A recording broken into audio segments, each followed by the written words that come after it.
Здравствуйте! В эфире информационный выпуск Амшипшара. Я ее ведущий Нарсоу Абухба. Я и мои коллеги расскажем о самых важных событиях уходящего дня. И коротко о темах в сегодняшнем выпуске. По всей стране прошли памятные мероприятия, посвященные 31-й годовщине начала Отечественной войны.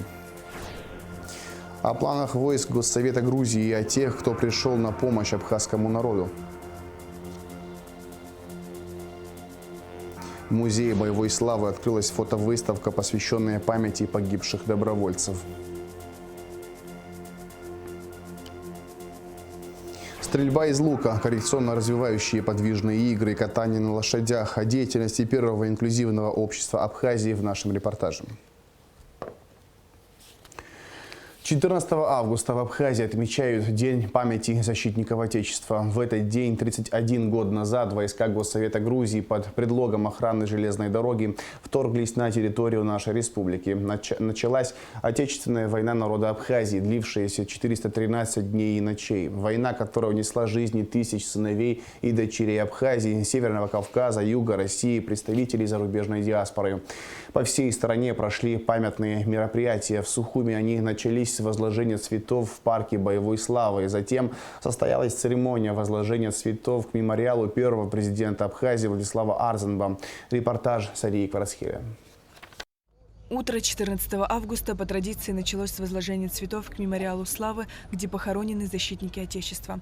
Отдать дань памяти погибшим пришли вице-президент Бадра Гунба, руководитель администрации президента Джансух Нанба, члены правительства, депутаты парламента, секретарь Совбеза Сергей Шамба, посол России в Абхазии Михаил Шургалин, посол Южной Осетии в Республике Абхазия Олег Бациев. С волнением и болью в душе к подножию мемориала возлагают цветы ветераны и матери погибших.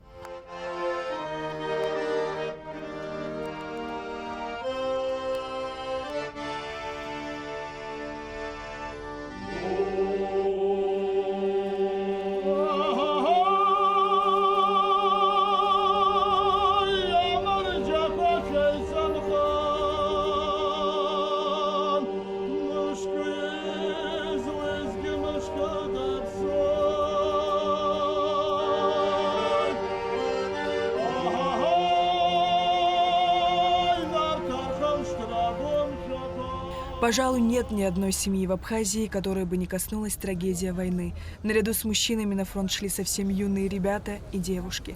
Живым источником силы абхазского народа явилась глубокая вера в победу.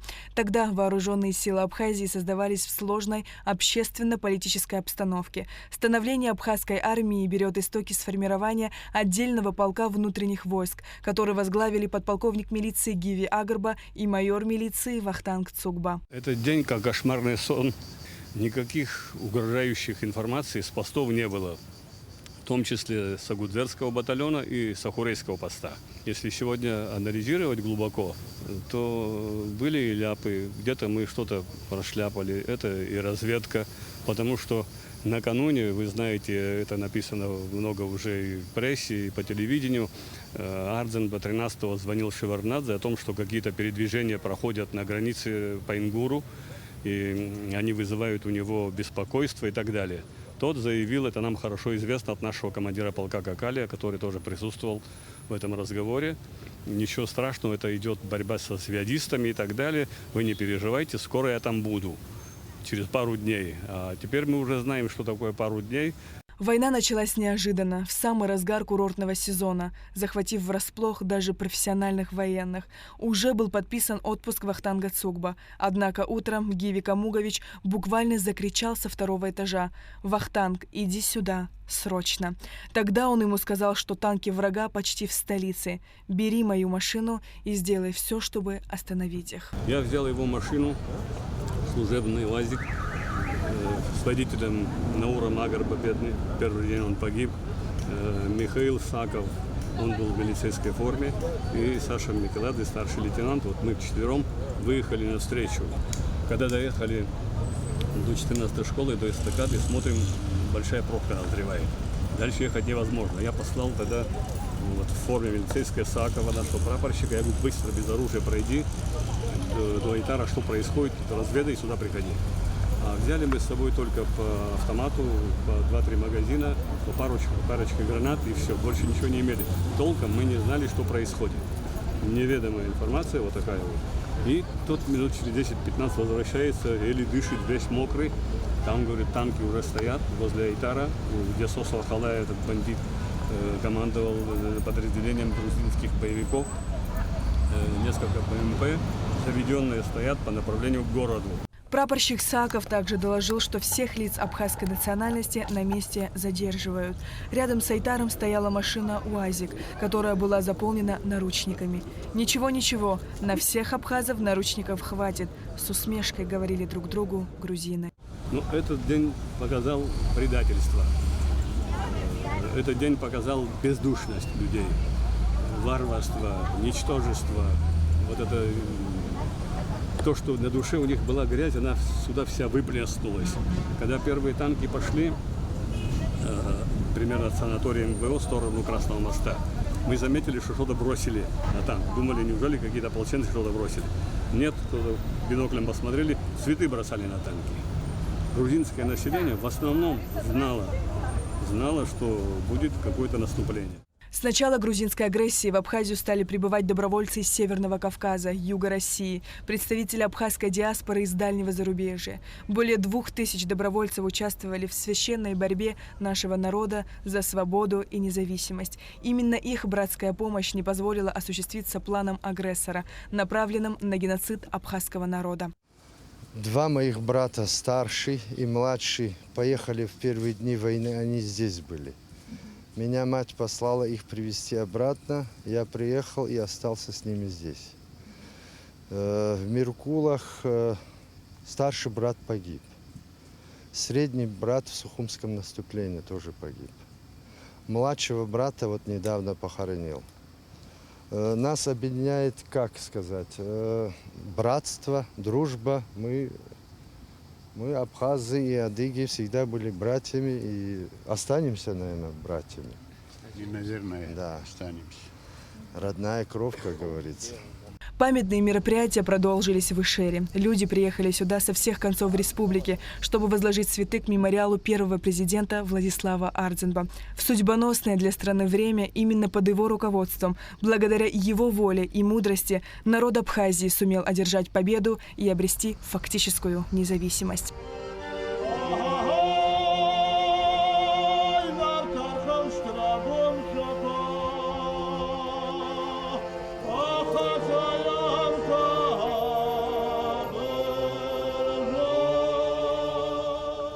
Война с Грузией продолжалась больше года. 413 страшных кровопролитных дней и ночей.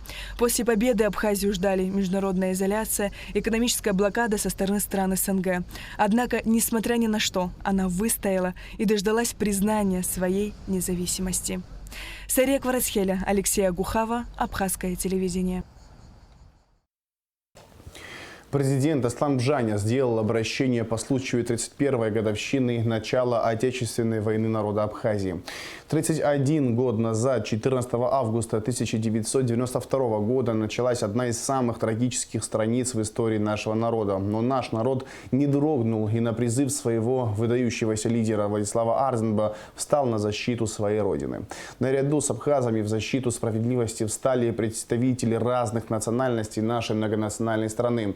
Это русские, армяне, греки, грузины и другие. На призыв помощи откликнулись наши братья с Северного Кавказа и соотечественники, проживавшие в различных странах мира, добровольцы Юга России, Приднестровья и Нагорного Карабаха.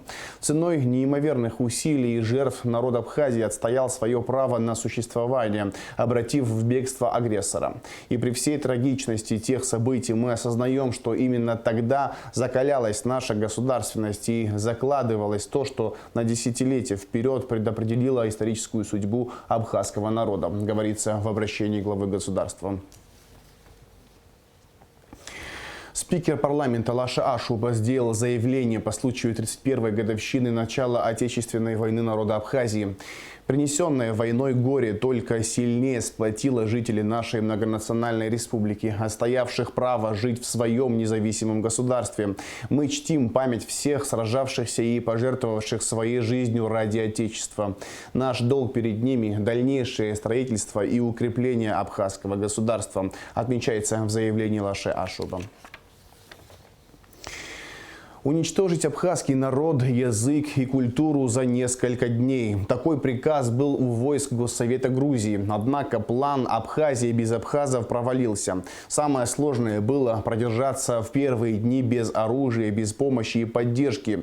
Уже на следующий день стало ясно, что Абхазия не одна в этой страшной войне. Тему продолжит Гургут Саварданя. 14 августа 1992 года. Эта дата навсегда разделила жизнь абхазского народа на до и после. В тот жаркий августовский день мирные жители и гости столицы отдыхали, работали, мечтали, строили планы на будущее. Но все разрушилось в один миг. В небе появился вертолет. Август 92-го – разгар курортного сезона. В Абхазии отдыхают тысячи туристов со всего Советского Союза. Над переполненным Сухумским пляжем неожиданно появился вертолет. Уже через мгновение по отдыхавшим на берегу людям ударил свинцовый град. Это были войска Госсовета Грузии. Первое, что они сделали, кстати говоря, они с вертолетов боевых нанесли удар нурсами по пляжу, на котором отдыхали семьи военнослужащих российских. Это санаторий Министерства обороны Российской Федерации в Сухуме. Тогда встал вопрос о срочной эвакуации российских и иностранных граждан. Ответственность за эту операцию была возложена на смешанную контрольную комиссию. И вот эту миссию впервые, такую масштабную, осуществлял Государственный комитет по чрезвычайным ситуациям, который возглавлял тогда еще молодой Сергей Кожегедович Шойгу. Большое количество людей тогда им удалось вывести отсюда из Сухума в Сочи. И настолько успешно прошла эта эвакуация, без всяких жертв. В то, что началась война, местные жители не верили, надеялись, что все быстро закончится. Ведь еще накануне 13 августа президент Грузии в телефонном разговоре заверял руководство Абхазии, что о кровопролитии не может быть и речи. Но уже совсем скоро стало понятно, что за право на существование на собственной земле придется бороться. Пришли убивать просто потому, что есть такая национальность – абхазы. Начались грабежи, мародерство, зверские убийства, насилие. Ведь ворвавшиеся в Абхазию грузинские войска были группами мародеров и преступников. А главный план этой операции – Абхазия без абхазов. Даже после грабежей мы не верили, что это война. Мы поняли, что это война, когда одним из первых взяли моего брата. Он был убит. Расстреляли. Я так думала. Оказывается, они пока везли его, они его кололи ножами. Ножом кололи по-живому. Они прикладом ему зубы выбивали.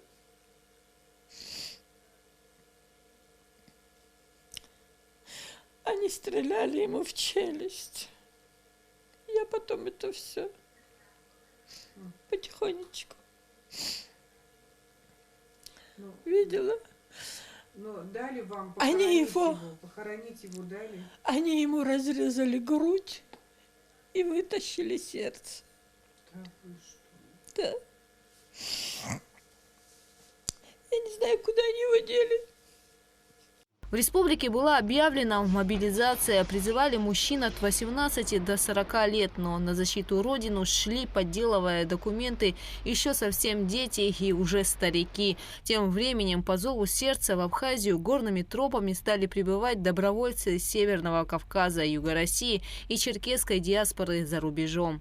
Наиболее сложная обстановка возникла в шахтерском городе Ткварчал, который был отрезан от всей Абхазии с самого начала войны. 413 дней без электричества, еды и воды. ГКЧС России начал доставлять сюда гуманитарную помощь. Тем временем грузинская сторона всячески пыталась сорвать доставку продовольствия и медикаментов в блокадный город. Кстати говоря, это происходило не так просто тоже. Были препятствия со стороны грузинской стороны. Даже были обстрелы этого конвоя, были такие ситуации. Но несмотря на это, они доставили конвой. Одной из самых кровопролитных страниц в истории Отечественной войны народа Абхазии стало 14 декабря 1992 года. Спасаясь от голода и холода, на гуманитарном вертолете из Скворчала в Гудауту летели женщины, старики и дети. Но вертолет был сбит войсками Госсовета Грузии. В Гудауту были доставлены лишь их сгоревшие тела, которые захоронили в братской могиле. За стол переговоров обе стороны садились не раз, но прийти к миру не удавалось. Последняя попытка была в августе 1993 года на очередном совещании Объединенной комиссии по урегулированию в Сухуме. Могу сказать одно, что грузинской стороной и план, и график на сегодняшний день сорван. К нашему большому сожалению, сорван в 3-й раз.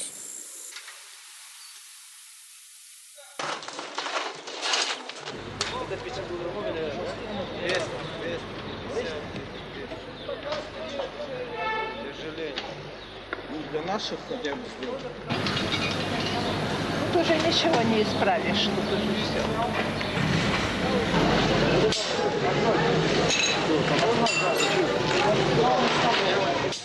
Действительно, условия переговоров грузинская сторона постоянно нарушала, потому что главной целью для нее была Абхазия без абхазов. Тем временем абхазская армия наступала, а в сентябре 1993 года враг бежал. Так провалился план взять Абхазию за 3 дня. Гугуца Вардания, Константин Парулова, Заур Кварчия, Абхазское телевидение.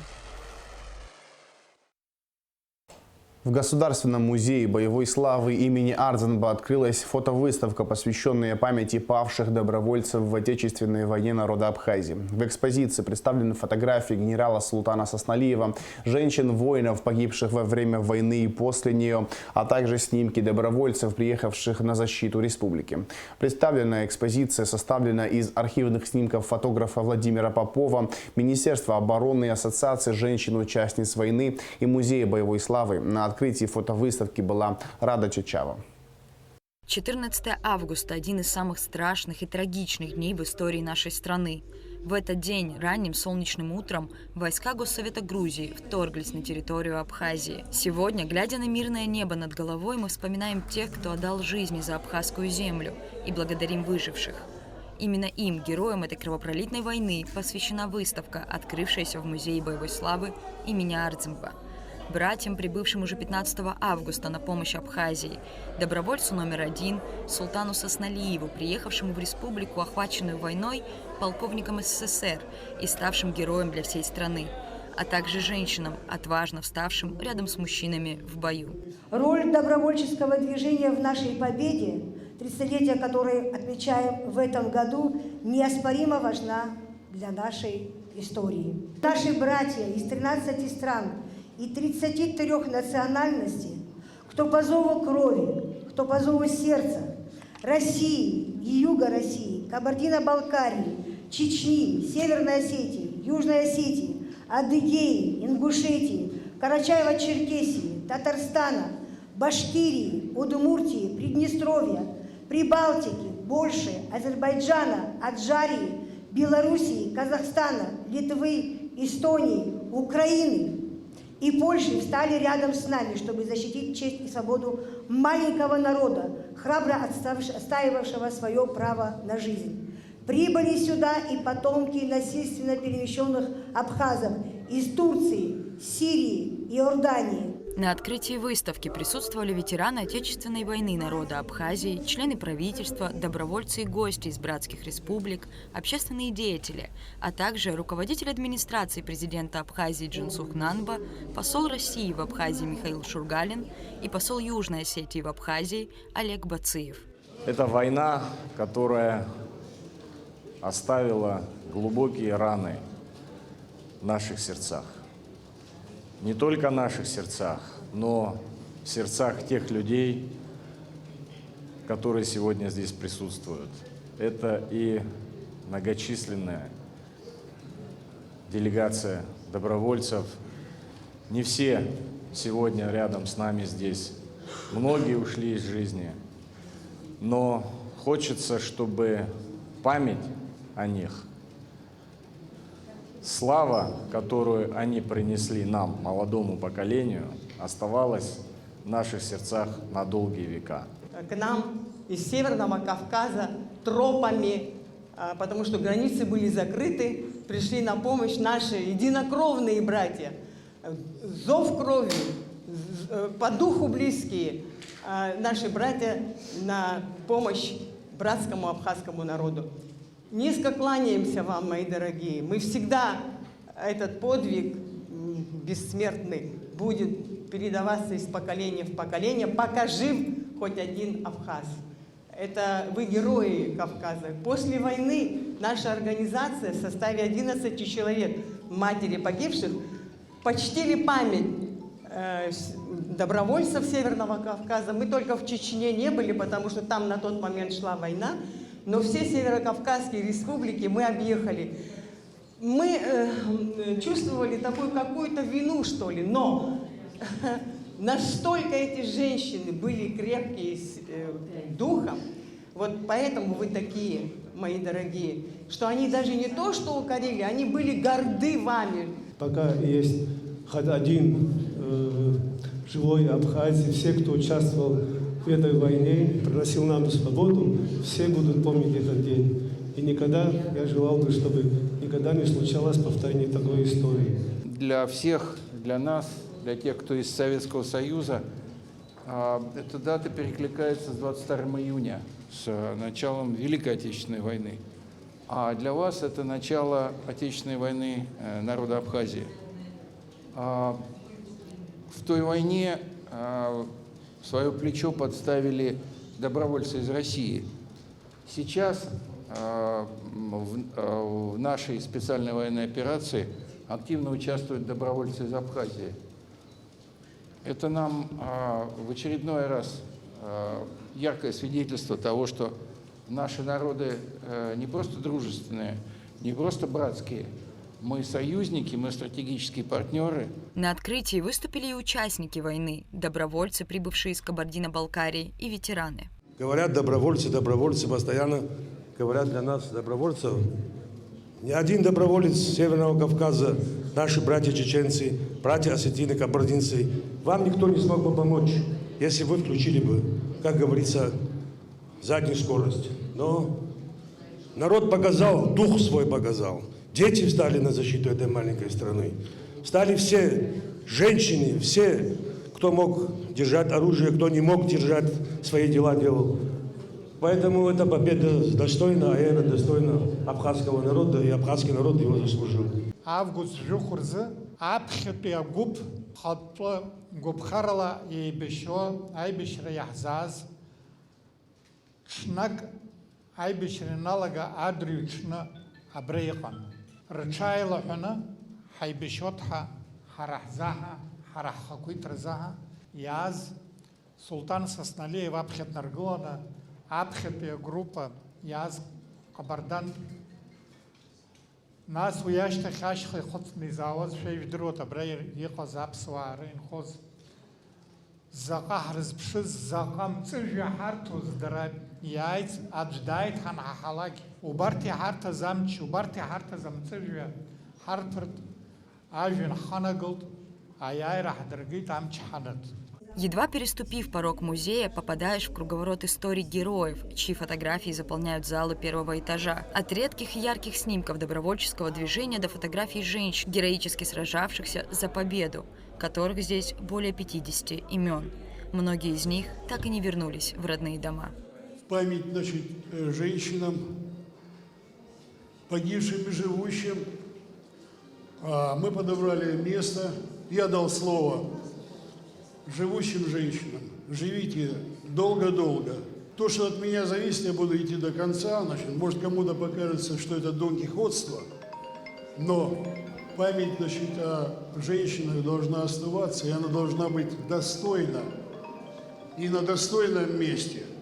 Архитектор Игорь Смыр показал собравшимся гостям концепт памятника, посвященного женщинам, сражавшимся за победу в этой войне. Также на мероприятии присутствовали гости из Южной Осетии. Зоя была в Абхазии в тот страшный день, когда началась война. и не покинула ее до самого Дня Победы. И среди этих женщин, я вот смотрю, фамилии есть и грузины, и осетины, и русские, не только абхазцы. И вот это показывает и доказывает то, что женщины более осознают, что война не нужна, которые 9 месяцев детей носят в животе, потом растут, они никак не ждут, чтобы кто-то их ребенка убил. Выставка будет доступна для посещения до 31 августа. Рада Чачава, Рамо Камкия, Абхазское телевидение. Первая леди Абхазии Айлита Ахиба направила приветственный адрес супруги президента Сирии Асми Аль-Асад по случаю запуска национальной программы раннего медицинского выявления и вмешательства при нарушениях слуха у новорожденных.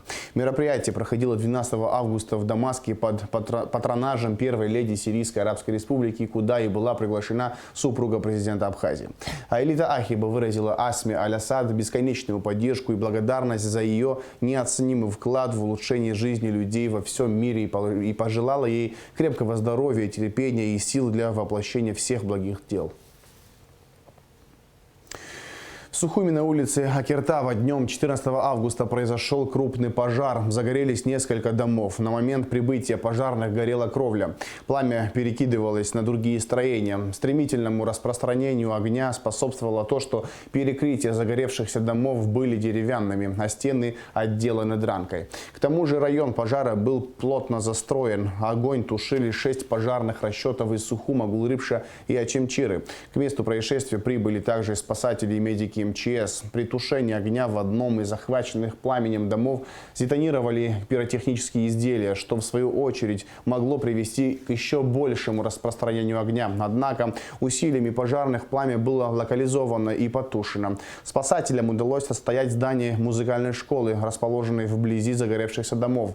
Она частично обгорела.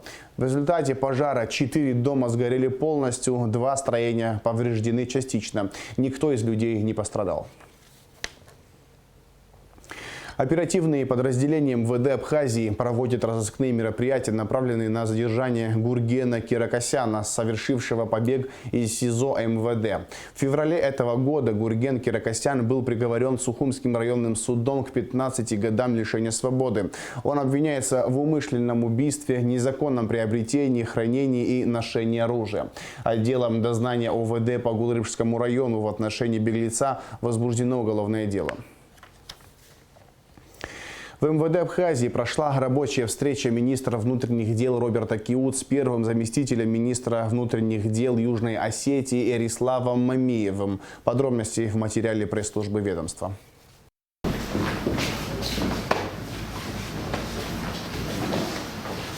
В МВД Абхазии прошла рабочая встреча министра внутренних дел генерал-майора милиции Роберта Киут с первым заместителем министра внутренних дел Южной Осетии полковником милиции Ериславом Мамиевым. Роберт Киут отметил важность развития двусторонних отношений, подчеркнув символичность визита братьев осетин в памятный день 31-ю годовщину начала Отечественной войны народа Абхазии.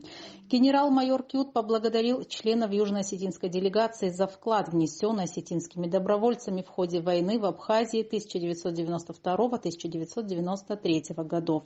В свою очередь Ерислав Мамиев выразил благодарность за оказанный абхазской стороной прием и пригласил Роберта Киут с ответным визитом в Южную Осетию. Во встрече приняли участие заместители министра внутренних дел Абхазии Руслан Ажиба, Беслан Чкадуа, Тенгиз Нормания, заместитель начальника штаба МВД Южной Осетии Владимир Гасиев. 15 августа состоится 11-я Московская конференция по международной безопасности. В ней примет участие делегация Министерства обороны Абхазии во главе с министром Владимиром Мановым. Для участия в конференции приглашены более 100 стран и международных организаций. Мероприятие проходит в рамках Международного военно-технического форума «Армия-2023». Коллектив Министерства по налогам и сборам сообщает о скоропостижной смерти сотрудника, ветерана Отечественной войны народа Абхазии Роберта Энварбиевича Джиба. Роберт Джиба более 25 лет добросовестно осуществлял трудовую деятельность в налоговой службе города Гал на разных должностях. С 2010 года являлся начальником инспекции Министерства по налогам и сборам по Галскому району. За боевые заслуги в Отечественной войне народа Абхазии награжден медалью за отвагу. За добросовестное исполнение служебных обязанностей не раз был награжден почетными грамотами ведомства, а в апреле 2014 года ему был присвоен очередной классный чин советника налоговой службы 2 класса. Мастер-класс по стрельбе из лука, коррекционно-развивающие подвижные игры, катание на лошадях – все это было проведено в рамках программы инклюзивного подросткового общества. Мероприятие подарило детям поистине праздничное настроение и незабываемые эмоции. Подробнее об инклюзивном обществе и об их деятельности в репортаже Шазины Ханагуа. В теплой, непринужденной, дружественной атмосфере проходила программа инклюзивного подросткового общества. Она объединила девчонок и мальчишек с 10 до 18 лет. Для них была подготовлена яркая, насыщенная, интересная программа, позволившая окунуться в мир инклюзии. У 13-летнего Александра Калайджана ДЦП. У мальчика хорошая память и учится он хорошо. Александр интересуется практически всем. Здесь он планировал попробовать себя в стрельбе из лука. Я играю на синтезаторе. Да? Давно? Ну, недавно начал. Ты где-то учился этому? Не, я сам, это мне папа учил. В школу ходишь? Да. Какой класс? 6-й перешел. Какой любимый предмет? Ну, математика. Лане Аргун, 14 лет. Она веселая и очень активная девочка. Лана с улыбкой отметила, что пришла на мероприятие повеселиться и познакомиться со сверстниками. Я рисую, пою. Что чаще всего рисуешь? Животных. Любишь животных? Да. А есть у тебя кошка или собака? Да, у меня есть 2 собачки.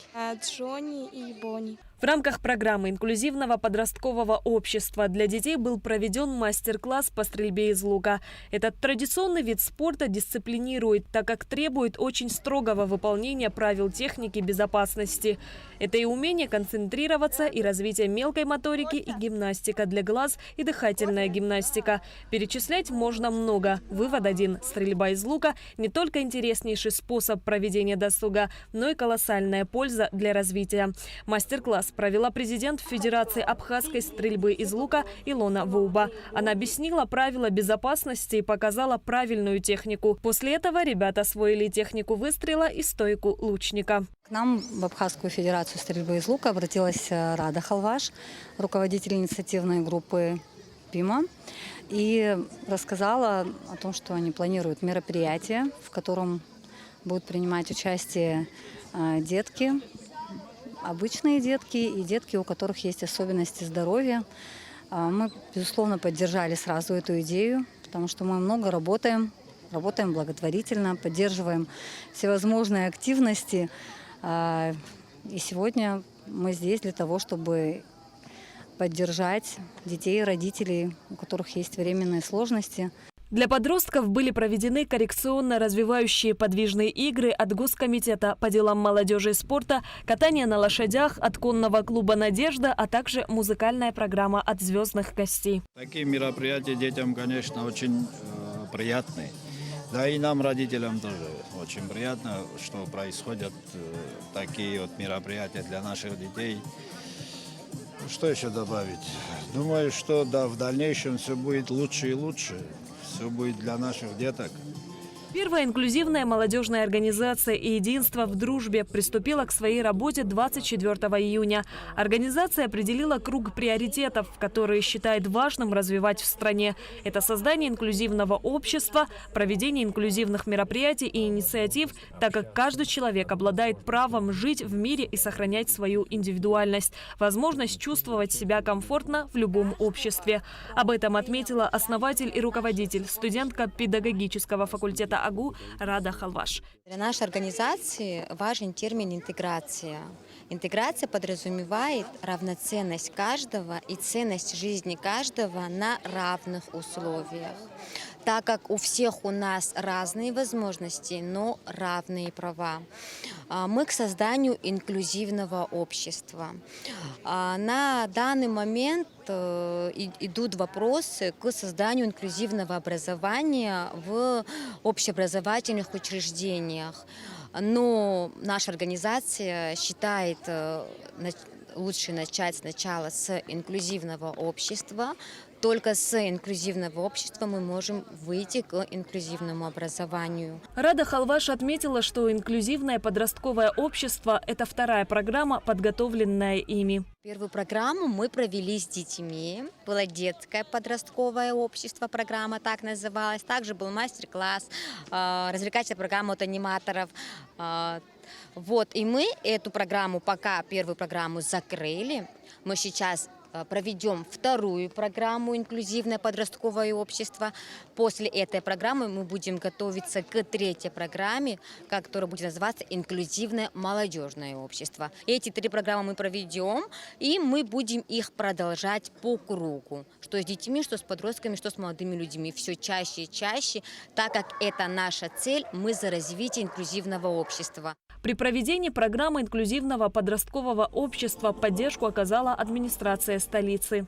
Администрация города придает особое значение вопросам развития инклюзивности вообще во всех сферах нашей деятельности. Эта проблема является очень острой, актуальной, потому что действительно мы на различных площадках присутствовали, обсуждали те проблемы, которые существуют для детей, для людей вообще с ограниченными возможностями здоровья. Поэтому пласт проблем там большой, и мы рассчитываем на то, что те проблемы, которые есть, они могут решаться только совместными усилиями гражданского общества, органов государственной власти, бизнеса, наверное, и просто рядовых граждан. Организаторы праздника поблагодарили всех, кто принял участие и оказал содействие в проведении данной программы. А главное, что дети ушли воодушевленные и с праздничным настроением. Шазина Ханагуа, Сария Кварацхеля, Константин Парулуа, Абхазское телевидение. В завершении выпуска расскажем о погоде. По сообщению Гидрометцентра, во вторник, 15 августа, на территории Абхазии ожидается жаркая погода, очень высокий индекс ультрафиолета. Температура воздуха ночью 22-27, днем 29-34 градуса тепла. Температура морской воды плюс 28 градусов.